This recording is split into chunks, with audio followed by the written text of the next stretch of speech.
Hello দর্শক বন্ধুরা, আমি এমডি তারিক আর আপনারা দেখছেন কৃষি চ্যানেল। আজকে এই মানি প্ল্যান্টটিকে আমরা কি করে স্থাপন করব সঠিকভাবে সেটা শিখব।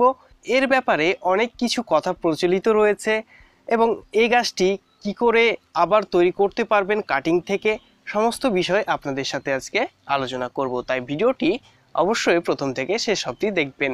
বন্ধুরা, এবার আমরা এই গাছটিকে স্থাপন করার জন্য কোন কোন মাটি ব্যবহার করছি দেখুন। আপনাদেরকে নিতে হবে বালি মাটি। আমি ব্যবহার করছি নদীর ধারে যে বালি মাটি হয় সেই মাটি, কারণ আমার বাড়ি থেকে নদী খুব কাছেই, তাই আমি সেটা খুব সহজেই সংগ্রহ করতে পারছি। তবে হ্যাঁ বন্ধুরা, আপনারাও এরকম টাইপের মাটি তৈরি করতে পারবেন। যাদের কাছাকাছি নদী নেই তাদের জন্য কি ব্যবস্থাটা আমি এবার বলে দিই যে সয়েল মিক্সারটা কেমন হবে। আমি যেহেতু এখানে নদীর বালি মাটি নিয়েছি, এখানে আমি 80% নদীর বালি মাটি নিয়েছি আর 20% নিয়েছে কম্পোস্ট এবং গোবর সারকে মিক্স করে রেখেছি। ওকে, আপনি চাইলে যে কোনো একটি ব্যবহার করতে পারেন, কম্পোস্ট সার বা গোবর সার, আবার চাইলে দুটোকেই একসাথে মিক্স করতে পারেন। এবার যদি আপনার বাড়ির কাছাকাছি এরকম নদীর সাদা বালি মাটি না থাকে, তবে আপনারা কি করবেন, গার্ডেন সয়েল নেবেন 50%, গার্ডেন সয়েল 50%, 30% নেবেন হচ্ছে যেগুলো দিয়ে আমরা বাড়ি তৈরি করি, ঘর বাড়ি তৈরি করি, সিমেন্ট বালি, লাল যে বালিগুলো, সেই বালিগুলো 30% নেবেন, দিয়ে ভালো করে মিক্স করবেন। আর 20% কম্পোস্ট সার বা গোবর সার নেবেন, তাহলেই সয়েল মিক্সার হয়ে যাবে।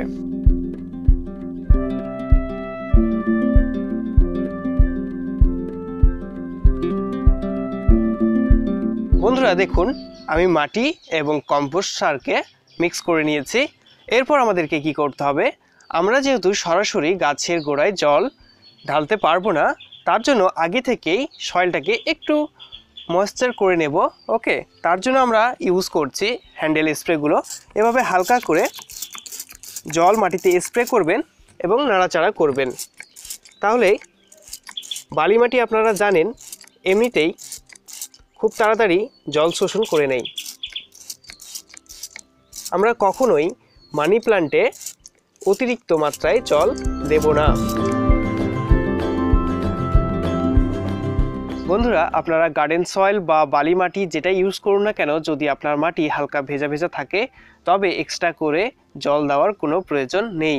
এরকম একটি ঢেউ খেলানো ইট এই ফুটোর উপর রাখবো এবং বালির সাথে যে কাঁকড় পাওয়া যায় সেটাকে আমরা চার সাইডে দিয়ে দেব, যাতে অতিরিক্ত জলটি খুব সুন্দরভাবে বেরোতে পারে। সাধারণত মানি প্ল্যান্ট সবাই প্লাস্টিক পটে স্থাপন করে।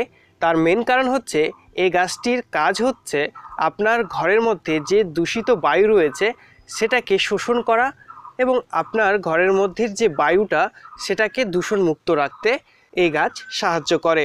তাই ঘরের মধ্যে যেহেতু আমরা মাটির পট সেরকমভাবে ইউজ করি না, সেহেতু সবাই প্লাস্টিক পটে স্থাপন করেন যাতে দেখতে সুন্দর লাগে এবং এই গাছ খুব ভালোভাবে গ্রোথ করে যায় কম আলোতে। তার জন্য ঘরের মধ্যে বা ব্যালকনিতে যে কোনো জায়গায় এটাকে রাখা যায়। তবে আমি কেন মাটির পট ইউজ করছি, আমি এটিকে মাটির টবে স্থাপন করছি এ কারণেই যাতে এই গাছটির গ্রোথ খুব সুন্দরভাবে হয়। আপনারা জানেন এই গাছটি বড় হওয়ার পর এই গাছের ডালগুলোকে কেটে কেটে আমি অনেক গাছ তৈরি করতে পারবো। তার জন্য বেশি টাকা ওয়েস্ট না করে প্রথম অবস্থায় যে কোনো একটি গাছ কিনুন এবং একটি বড় মাটির টবে স্থাপন করুন। গাছটি যখন বড় হয়ে যাবে তখন তার লতাগুলোকে ছোট ছোট করে কেটে আপনাদেরকে পরবর্তীতে প্রসেস দেখাবো যে কি করে গাছ তৈরি করতে হয়।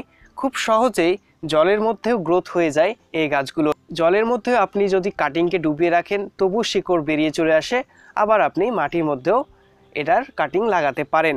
তার জন্য আমি চাই যাতে এই গাছটি খুব সুন্দরভাবে বড় হোক এবং এ থেকে আমি যাতে অনেকগুলো চারা তৈরি করতে পারি এবং সেই চারাগুলোকে পরবর্তীতে আমি প্লাস্টিক পটে স্থাপন করব এবং আমার জানালার বা যে কোনো ব্যালকনির পাশে এটাকে সুন্দরভাবে সাজিয়ে অনেকগুলো গাছকে রাখতে পারবো। আমার সেই উদ্দেশ্যটা রয়েছে বলেই আমি এটিকে প্রথম অবস্থায় মাটির পটে স্থাপন করছি। আশা করি এতটা ক্লিয়ার। এবার চলুন বন্ধুরা, আমরা মাটিগুলো টবের মধ্যে রাখি সুন্দরভাবে।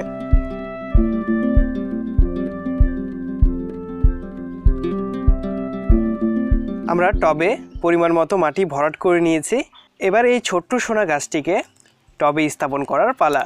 এবার প্লাস্টিকটাকে আমরা সুন্দরভাবে কেটে নিয়ে আলতোভাবে ধরবো গাছটিকে। আপনারা দেখতে পাচ্ছেন বন্ধুরা, এর শিকড়টা এই গাছটিকেও কাটিং থেকে গ্রোথ করা হয়েছে। এবার আপনারা যদি দেখেন, এই মাটিগুলো তৈরি করেছিলেন নার্সারি থেকে, এই মাটিগুলোতেও বালি মিক্স করা রয়েছে। উচ্চতা দেখে নেবেন গাছের, তারপর এটাকে সুন্দরভাবে সোজাভাবে স্থাপন করে দেবেন। বন্ধুরা, আমরা মানি প্ল্যান্টটিকে খুব সুন্দরভাবে স্থাপন করে দিয়েছি। এরপর আপনাদেরকে বলে রাখি, যখন দেখবেন আপনার মাটি অনেক শুষ্ক এবং রুক্ষ হয়ে পড়েছে, তখন সরাসরিভাবে একদম জল দেবেন না। এরকম ধরনের যে হ্যান্ডেল স্প্রে পাওয়া যায়, এই স্প্রেগুলো দিয়ে সুন্দরভাবে স্প্রে আকারে জলটাকে দেবেন। আপনারা জানেন যে বালি মাটি এমনিতেই জল শোষণ করে নেয় খুব সহজে, তার জন্য কোনো অসুবিধা হবে না। আর এই গাছটি যেহেতু ছায়াতে থাকবে, তার জন্য খুব তাড়াতাড়ি এই মাটিটি শুষ্কও হবে না। আপনারা এটিকে এমন জায়গায় রাখবেন যেখানে সরাসরি রোদ না পড়ে, যাতে উজ্জ্বল আলোটি কোনো দিক থেকে আসে, যেমন জানালার পাশে বা ব্যালকনিতে, এরকম জায়গাগুলোতে এই গাছটিকে রাখবেন। বন্ধুরা, আপনারা চাইলে এই মানি প্ল্যান্টকে জলের মধ্যেও গ্রো করতে পারেন, তবে মাটির ক্ষেত্রে এই গাছটি খুব তাড়াতাড়ি গ্রো করে, জলের ক্ষেত্রে একটু কম তাড়াতাড়ি গ্রো করে।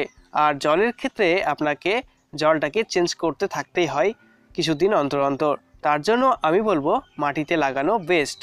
তবে আপনার প্রয়োজন অনুযায়ী এবং চাহিদা অনুযায়ী আপনি আপনার গাছটিকে সুন্দরভাবে জলে অথবা মাটিতে স্থাপন করতে পারেন। সায়েন্টিফিক্যালি যদি বলি, এই গাছটি সাধারণত ঘরের মধ্যেকার দূষিত বায়ুকে শোষণ করে এবং আপনাকে খুব সুন্দর একটি বায়ু প্রোভাইড করে। এটাই হচ্ছে এর মেন কাজ। তবে বিভিন্ন কথা এর নামে প্রচলিত রয়েছে। যেমনটি আপনাদেরকে বলি, এই গাছ যদি আপনার বাড়িতে থাকে তবে অনেক ধন সম্পত্তি আসে। এই গাছটি সম্বন্ধে পড়ার সময় আমি একটি মজার জিনিস পড়লাম, সেটি হচ্ছে এই গাছটি যদি আপনি কারো বাড়ি থেকে চুরি করে নিয়ে এসে স্থাপন করেন, তবে আপনার বাড়িতে প্রচুর ধন সম্পত্তি আসবে। তবে এটা কিন্তু সঠিক না, কারণ আমি এটা বিশ্বাস করি না। তবে আপনারা হয়তো বা বিশ্বাস করতে পারেন, সেটা আপনাদের ব্যাপার। আমি এ ব্যাপারে কোনো কিছুই বলবো না। তবে আপনাকে শেষে একটি কথা বলতে পারি, আপনার কর্ম এবং কষ্টের ফলই আপনাকে ধন সম্পত্তি এনে দিতে পারে। কোনো গাছ আপনাকে ধন সম্পত্তি এনে দিতে পারে না বলে আমি মনে করি। বাট আপনারা কি মনে করেন অবশ্যই কমেন্ট বক্সে জানাতে ভুলবেন না। আশা করি যতটা ডিটেলস দেওয়ার আমি দিয়ে ফেলেছি। পরবর্তীতে কাটিং থেকে কি করে গ্রো করতে হয় সেটাও আপনাদের সাথে পরিবেশন করব। আশা করি ভিডিওটি ভালো লেগেছে। ভিডিওটি ভালো লেগে থাকলে একটি লাইক করতে ভুলবেন না, পারলে প্রিয়জনদের সাথে শেয়ার করতে পারেন। নতুন হলে লাল বাটনটি প্রেস করে সাবস্ক্রাইব করে সঙ্গে থাকুন এবং পাশে বেল আইকনটা প্রেস করতে কিন্তু ভুলবেন না। ভালো থাকুন, সুস্থ থাকুন এবং এই গাছটি লাগান যাতে আপনার ঘরের বায়ুটি দূষণমুক্ত থাকে। ততক্ষণের জন্য সঙ্গে থাকুন। ভালো কিছু নিয়ে আবার দেখা করছি। আমি এমডি তারিক আজকের মতো বিদায় নিচ্ছি। ধন্যবাদ।